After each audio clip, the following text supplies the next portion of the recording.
परब्रह्म परमात्मा भगवान श्री कृष्ण भक्त के वशीभूत होकर उखल में बांध दिए गए हैं। भगवान सच्चिदानंद जिनका नाम सबको मुक्त करता है, उखल में बंधे हुए हैं और मैया गृह कार्यों में लग गई। तो भगवान श्री कृष्ण द्वैपायन व्यास देव जी, नारद जी, बड़े बड़े महापुरुष जहां उखल में प्रभु बंधे हुए हैं वहां आए और स्तुति करते हैं। भगवान व्यास देव जी द्वारा रचित है। नमामीश्वरम सच्चिदानंद रूपम लसत्कुंडलम गोकुले भ्राजमानम यशोदाभियोलुखलादावमानम परामृष्टमत्यं ततो द्रुत्य गोप्यो। नमामीश्वरम सच्चिदानंद रूपम लसत्कुंडलम गोकुले भ्राजमानम। जय हो समस्त ईश्वरों के ईश्वर सर्वेश्वर सच्चिदानंद स्वरूप श्री कृष्ण की जय हो। जिनके कपोलों पर मकराकृत कुंडल हिलडुल रहे हैं, जो गोकुल नामक दिव्य धाम में परम शोभायमान है और जो दधि भांड फोड़ने के कारण मां यशोदा के डर से भयभीत हुए और मां ने वेग पूर्वक दौड़कर पकड़ लिया और रस्सी से बांध दिया। ऐसे दामोदर भगवान को, दाम में उदर, ऐसे दामोदर भगवान को हम विनम्र होकर बार बार प्रणाम कर। यशोदा भी युलूखलाद्धावमानम परामृष्ट मत्यम ततो द्रुत्य गोप्यो। जब भागे तो भगवान को पकड़ लिया यशोदा जी ने और उखल में बांध दिया। मां हाथ में छड़ी लिए है, प्रभु बारंबार रो रहे हैं, अपनी आंखों को दोनों हस्त कमलों से मसल रहे हैं। उनके नेत्र भय से विह्वल हैं, रुदन के आवेग से सिसकियां ले रहे हैं। उनके त्रेखायुक्त कंठ में पड़ी हुई मोतियों की माला कंपायमान हो रही। ऐसे परम ईश्वर भगवान दामोदर का, जिनके उदर रस्सियों से निहित अपितु यशोदा मां के वात्सल्य प्रेम से बंधा है, ऐसे प्रभु को मैं बार बार प्रणाम करता हूं। समस्त ऋषि, बड़े बड़े लोकपाल उस एकांत गृह में जो उखल में बंधे हुए भगवान है उनकी स्तुति कर रहे। ऐसी बाल लीला ये सब अपने प्रेमी गोकुल वासियों को आनंद सरोवर में डुबोने वाली है। अपने ईश्वर ज्ञान में मग्न अपने भावों के प्रति तथ्य प्रकाशित करते हैं कि प्रेमी जन उन्हें भयभीत भी कर सकते हैं, प्रेमी जन उन्हें बांध भी सकते हैं, प्रेमी जन उन्हें दंड भी दे सकते हैं। भगवान ये लीला दिखा रहे। अंतरंग प्रेमी भक्तों द्वारा इस अजित भगवान को जीता जा सकता है।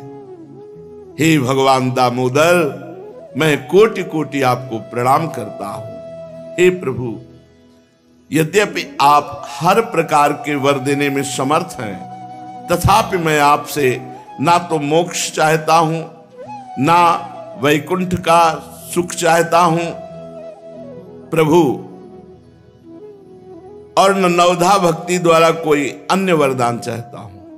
नाथ, मेरी बस इतनी इच्छा है कि ये जो आपका बाल गोपाल रूप है, ये सदैव मेरे हृदय में स्फुरित रहे। इस वरदान से बढ़कर और किसी वरदान से हमारा क्या प्रयोजन। इदं ते मुखाम्भोज मत्यंत नीलैर वृतं कुंतलै स्निग्ध रक्तैश्च गोप्या मुहुश्चुंबितं बिंब रक्ताधरं मे मनस्या विरस्तामलं लक्षलाभै। हे प्रभु, लालिमा युक्त कोमल श्याम वर्ण के घुंघराले बालों से घिरा हुआ आपका मुख कमल मैया यशोदा जी के द्वारा बार बार चुंबित हो रहा है। आपके ओंठ बिंबा फल की भांति लाल हैं। आपके मुखमंडल का ये सुंदर दृश्य मेरे हृदय में सदा विराजित रहे। मुझे लाखों प्रकार के दूसरे लाभों की कोई आवश्यकता नहीं, इसलिए प्रभु मुझे और कुछ न देकर बस ये बाल गोपाल रूप मेरे हृदय में स्फुरित हो। हे भगवान, मैं आपको प्रणाम करता हूं, मैं आपको बारंबार प्रणाम करता हूं। हे दामोदर, हे अनंत, हे नारायण, हे विष्णु, हे नाथ, मुझ पर प्रसन्न हो जाइए। मैं दुख के सागर में डूबने जा रहा था, आपने कृपा दृष्टि की वर्षा करके मुझे बचा लिया। मुझ दीनहीन शरणागत का उद्धार कीजिए और मेरे नेत्रों में समा जाइए। ये रूप आपका मेरे नेत्रों में बस जाए। हे भगवान, हे दामोदर, जिस प्रकार आपने ये दामोदर रूप से नलकूबर मणिग्रीव नामक कुबेर पुत्रों को शाप से मुक्त करके महान बना दिया, उसी प्रकार मुझे भी आप अपनी प्रेम भक्ति प्रदान कर दीजिए। यही मेरी एकमात्र कामना है। मुझे किसी प्रकार से मोक्ष की कोई इच्छा नहीं। हे भगवान दामोदर, मैं सर्वप्रथम आपके उदर को बांधने वाली उस रस्सी को प्रणाम करता हूं और प्रभु आपकी प्राण प्यारी प्रीतमा श्री राधा किशोरी के चरणों में मेरा सादर प्रणाम है। हे अनंत लीला करने वाले परमेश्वर दामोदर, मेरा बार बार प्रणाम और आपसे यही आकांक्षा है, दामोदर रूप हमारे नेत्रों में विराजमान हो।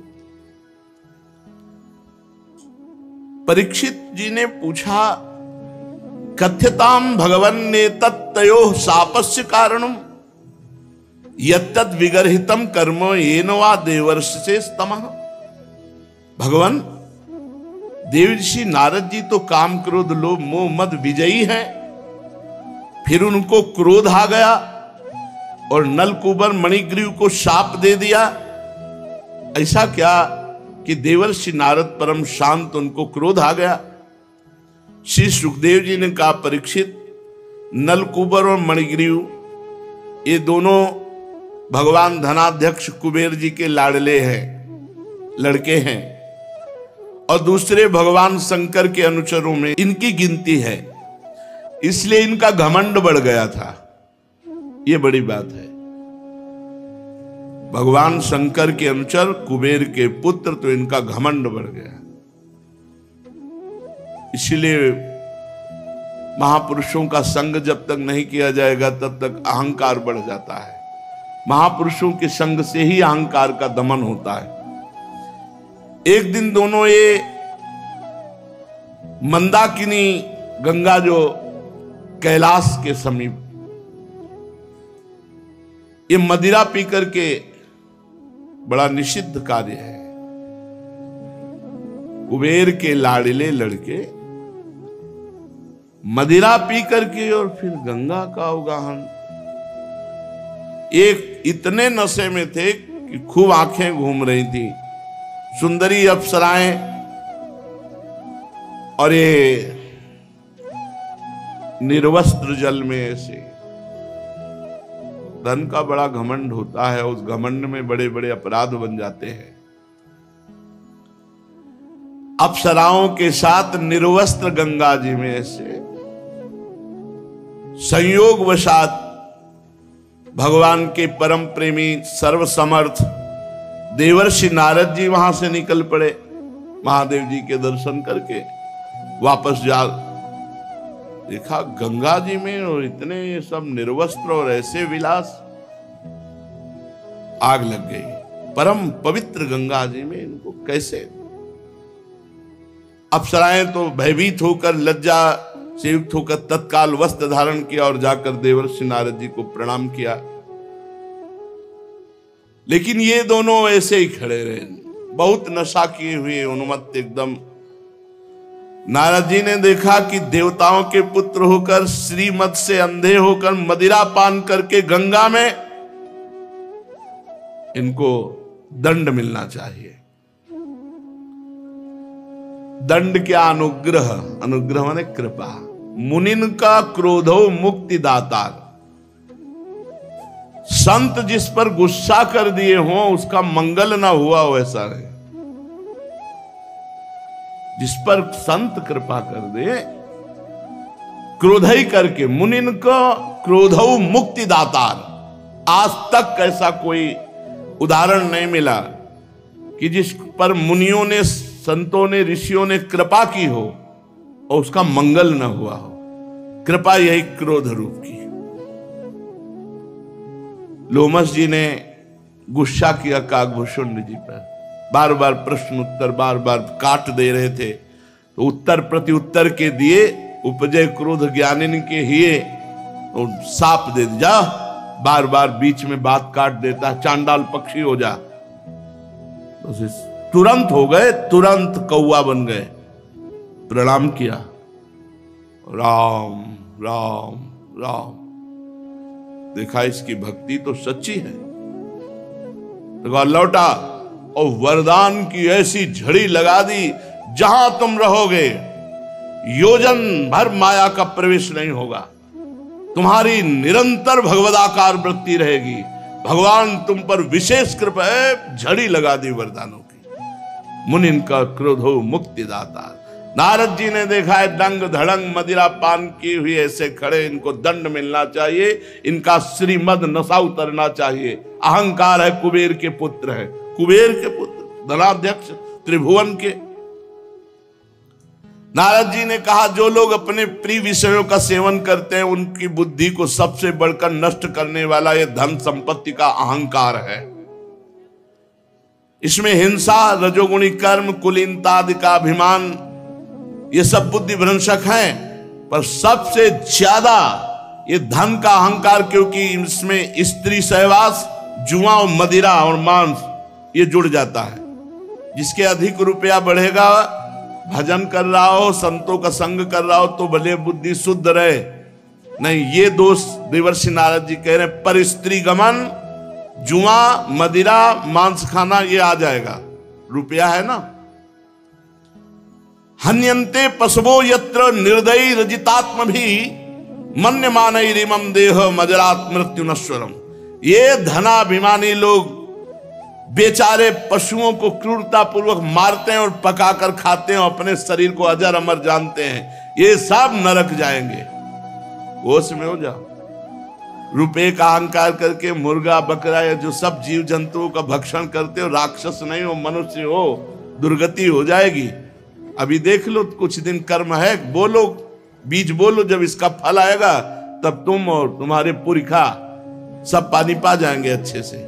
ये जीवों की जो हत्या करके खाते हैं ना, बड़े बलवान बनते हैं, छुरी चलाते हो। जब तुम बनोगे मुर्गा और तुम्हारे गले में छुरी चलेगी, तब अवश्य में भोक्तव्यम कृतम कर्म शुभाशुम। देवर्षिना हन्यते पशो यत्र निर्दयी रजितात्म भी मन्यमानैरिमं देह मजरा मृत्यु नश्वरम। अपने शरीर को अजर अमर मानते हैं, दूसरे के शरीरों को मारकर खाते हैं, इनकी दुर्गति होगी। ये धनाभिमानी जन है। देव संगीत मप्यन्ते कृमिविद भस्म संगीतम भूत ध्रुव तत्कृते स्वार्थम किम वेद निरयो यतः। अरे इस शरीर को जिसे भूदेव, नरदेव, देव आदि से पुकारते हैं, इसकी अंत में क्या गति होगी? गाड़ दिया जाएगा तो कीड़े पड़ जाएंगे, बाहर फेंक दिया जाएगा तो पक्षी खाकर विष्ठा बना देंगे, और अगर जला दिया गया तो राख का ढेर हो जाएगा। इस शरीर के लिए दूसरे पशुओं की हत्या करते हो, द्रोह करते हो। कह रहे हैं कि जो अपने शरीर के लिए किसी भी जीव को कष्ट देकर इसका पोषण करेगा, दुर्गति पक्की। देवर्षि नारद जी कह रहे हैं। और कह रहे हैं वेद निरयो यतः, पक्का, निरयो कहते हैं नरक को, पक्का नरक प्राप्त होगा, पक्का नरक। जितना दूसरे जीव को आप कष्ट देंगे, आपको कष्ट मिलेगा। बढ़िया बढ़िया गाड़ी में जा रहे हैं और पहले तार वही बस्ट हुआ जिससे शीशा खुलते हैं, गेट खुलता है, अब वहीं भूंज रहे हो उसी का। सब बाहर से देख रहे हैं लोग, अंदर आग में आप आनंद ले रहे हो। वही है जो मुर्गा मुर्गी भूंजे हैं। बहुत होश में रहो, यहाँ जो कर्म करोगे उसका भोग भोगना पड़ेगा, पक्का भोगना पड़ेगा। बताओ तो सही, ये शरीर किसकी संपत्ति है? अन्न देकर पालने वाले की, गर्भाधान करने वाले पिता की, 9 महीने पेट में रखने वाली माता की, कि या माता को भी पैदा करने वाले नाना नानी की? किसकी संपत्ति है ये शरीर? अरे शरीर किसी की संपत्ति नहीं है, आग का आहार बनेगी, जाके राख बन जाएगी, पशु पक्षी खाएंगे, बाहर फेंक दे, बिष्ठा बन जाएगी, गाड़ दिए जाएंगे तो कीड़ा बन जाएगी। ये कुछ नहीं है। शरीर पर राग करके पाप मत करो।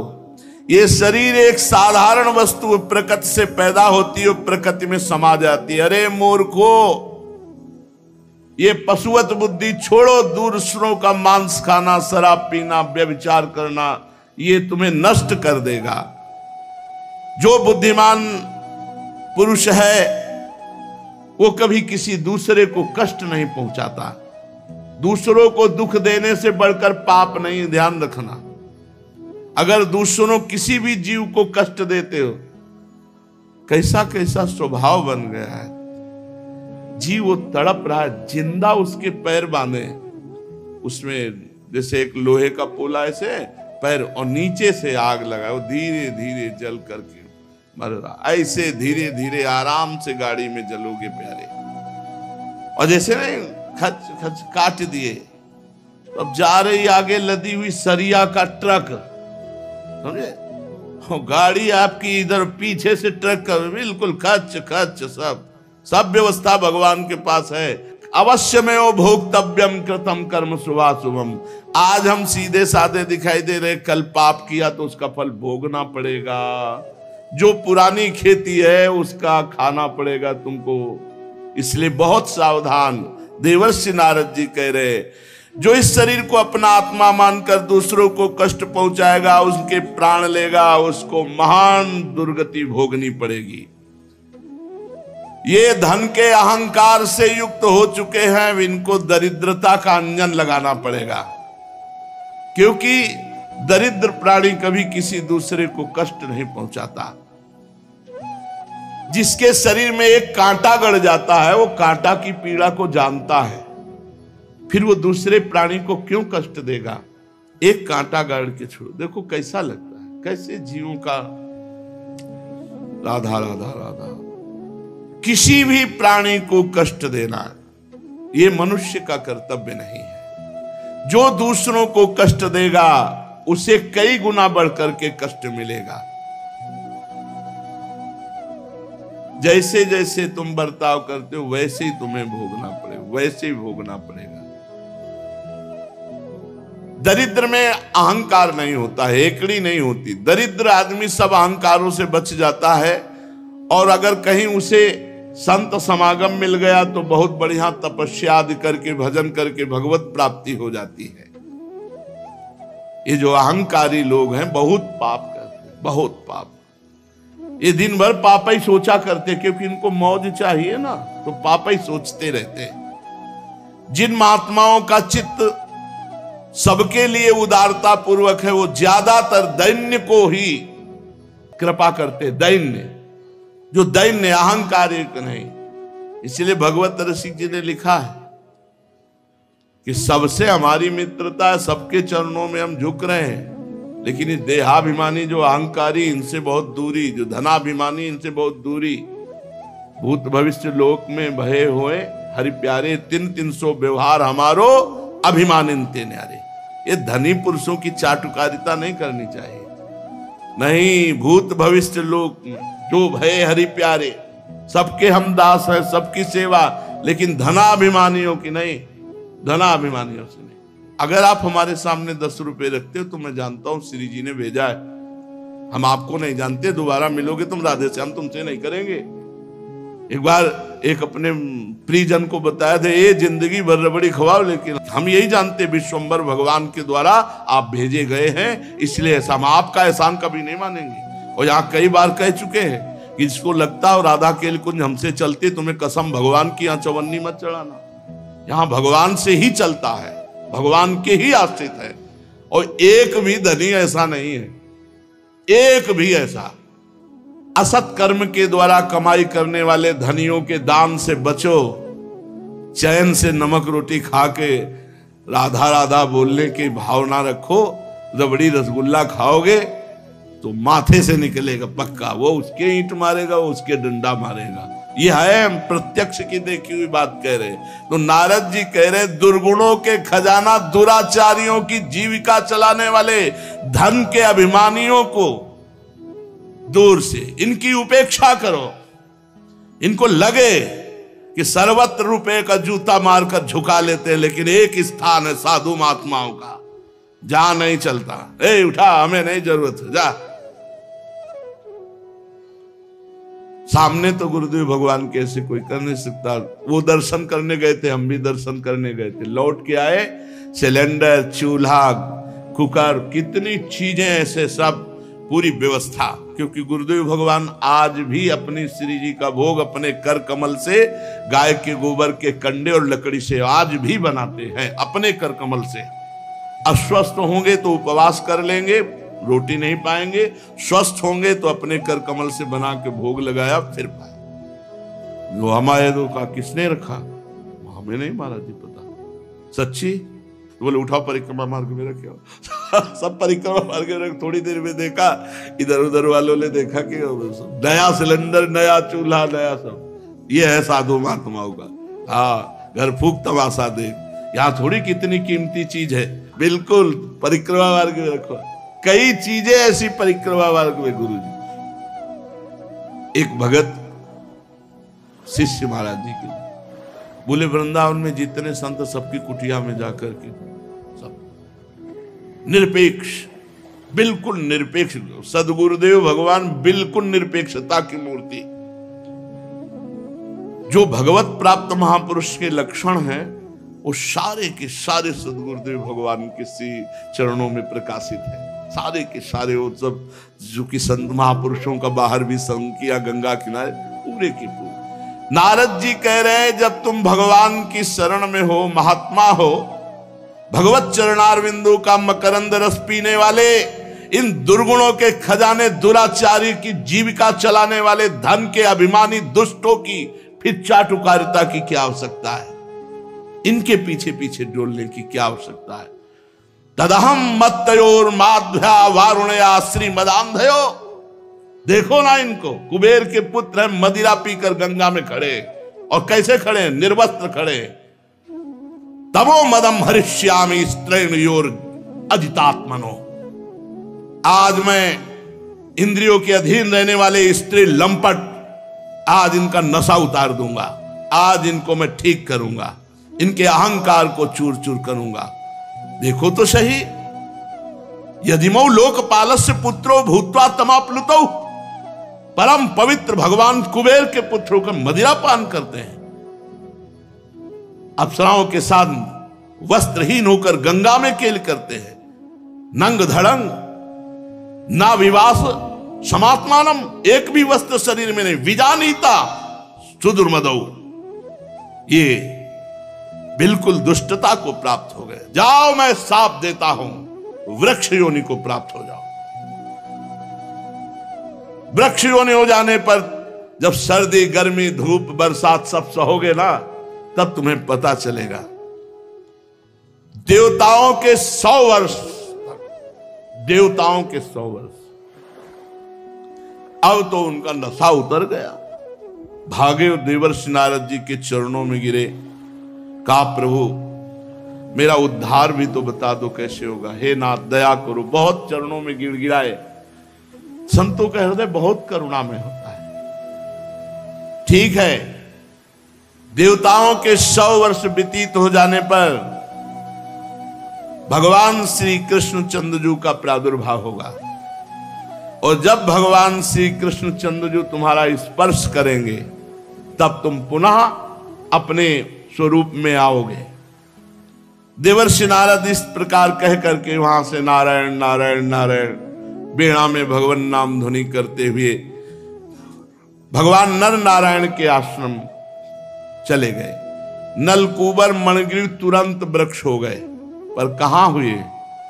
ब्रज में आकर। ये नारद जी की विशेष कृपा, इनका नाम हुआ यमलार्जुन। अब भगवान इनका उद्धार करने का समय आ गया है, तो धीरे धीरे उखल घसीटते हुए यमलार्जुन की तरफ चले। भगवान ने सोचा देवर्षि नारद मेरे अत्यंत प्यारे हैं और ये दोनों मेरे महान भक्त कुबेर के लड़के हैं, इसलिए देवर्षि नारद जी के वचन पूरा करने और उनका उद्धार करने का समय आ गया है। ये विचार करके भगवान उखल को घसीटते हुए यमलार्जुन वृक्ष के समीप गए। यमल और अर्जुन बीच में, उखल और भगवान उस पार। भगवान दूसरी ओर निकल गए, उखल टेढ़ा होकर दोनों वृक्षों में अटक गया। दामोदर भगवान के कमर में रस्सी कसी हुई थी, मारा एक झटका, अनंत बलशाली भगवान की एक झटका लगते ही जड़ से उखड़ गए यमलार्जुन वृक्ष। शाखाएं, छोटी छोटी डालियां, पत्ते सब कांप गए और बड़ी जोर से तड़ातड़ शब्द करते हुए दोनों नीचे गिर पड़े।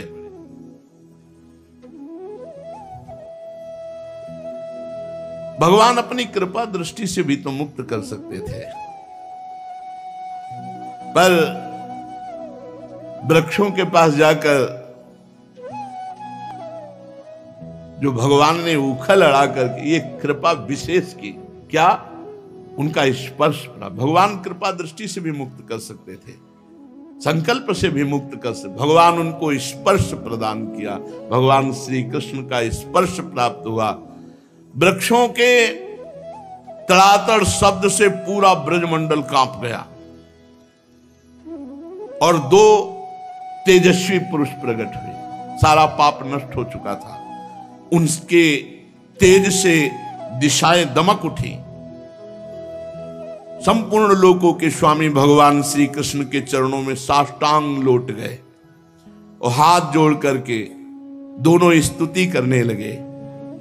हे कृष्ण सच्चिदानंदमय श्री कृष्ण, सबको अपनी ओर आकर्षित करने वाले योगेश्वर श्री कृष्ण, आपको नमस्कार है।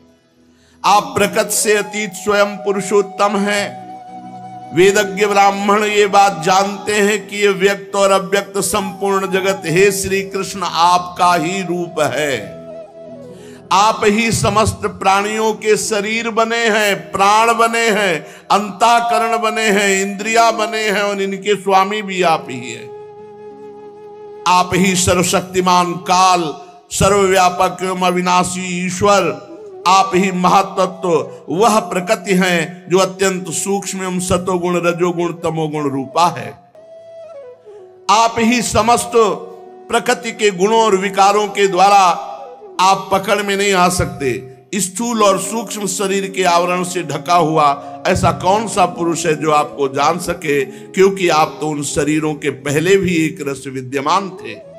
समस्त प्रपंच के विधाता भगवान वासुदेव को हम नमस्कार करते हैं।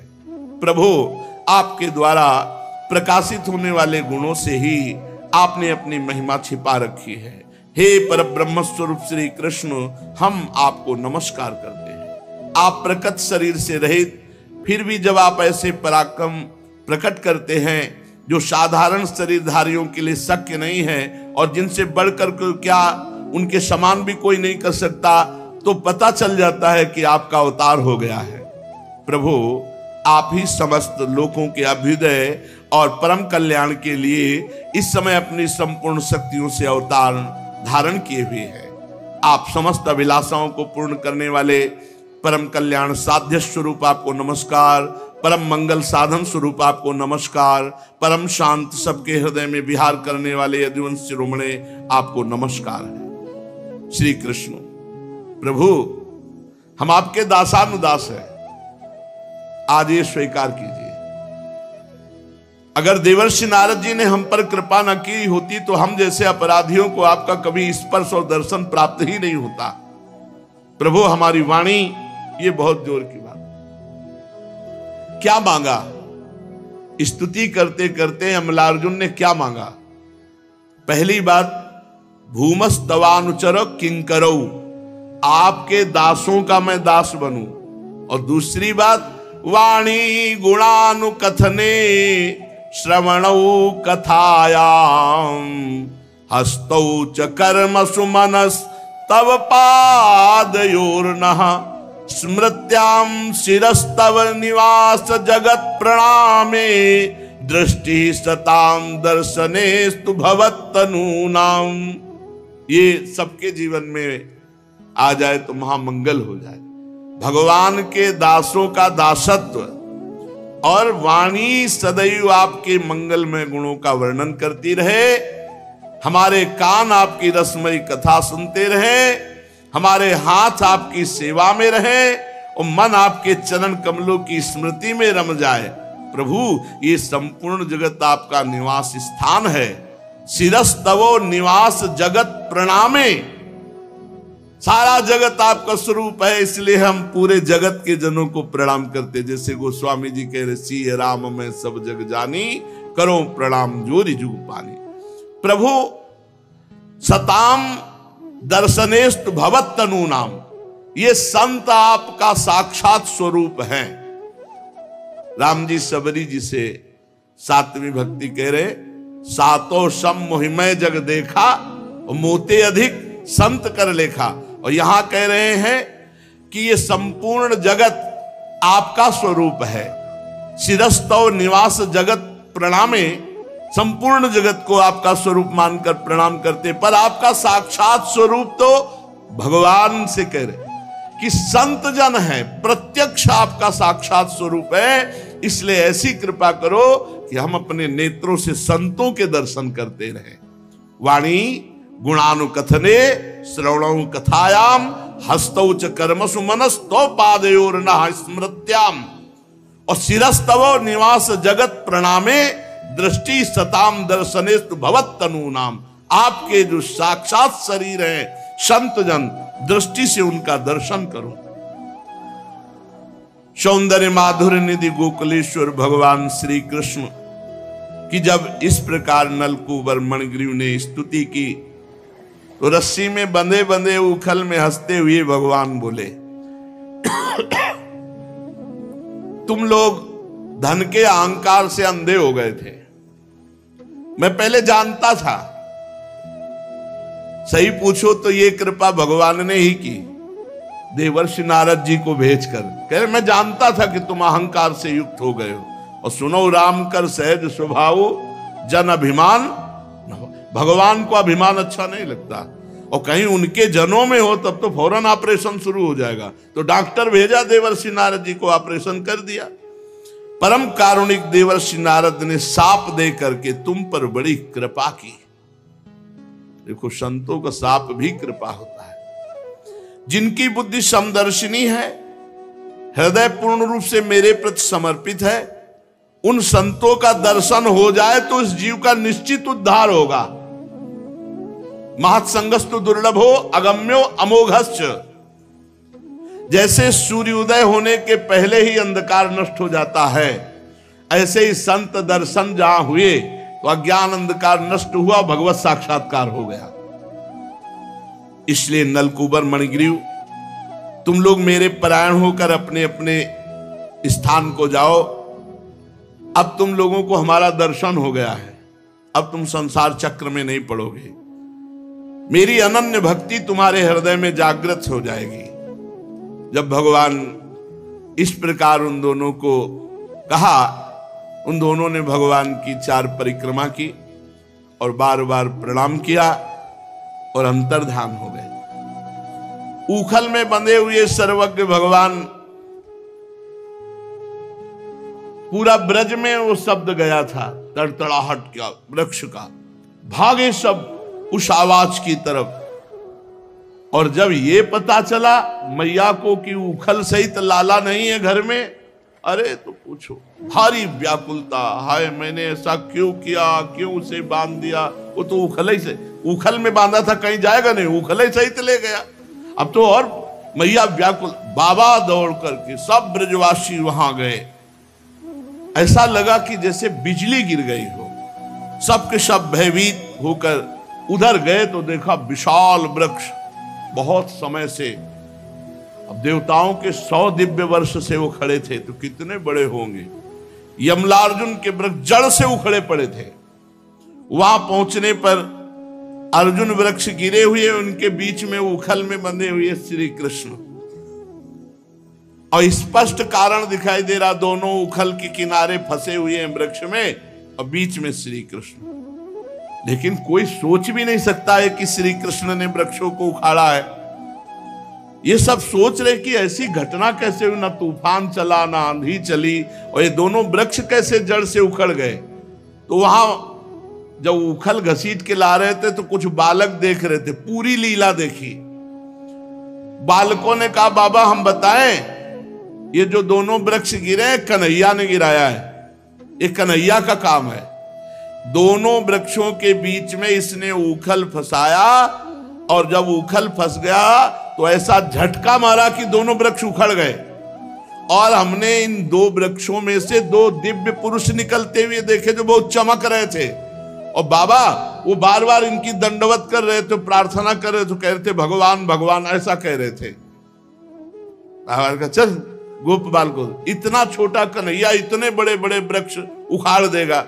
अरे एक नन्हा सा बच्चा जो घास उखाड़ नहीं सकता है वो वृक्षों को उखाड़ देगा? संभव नहीं है।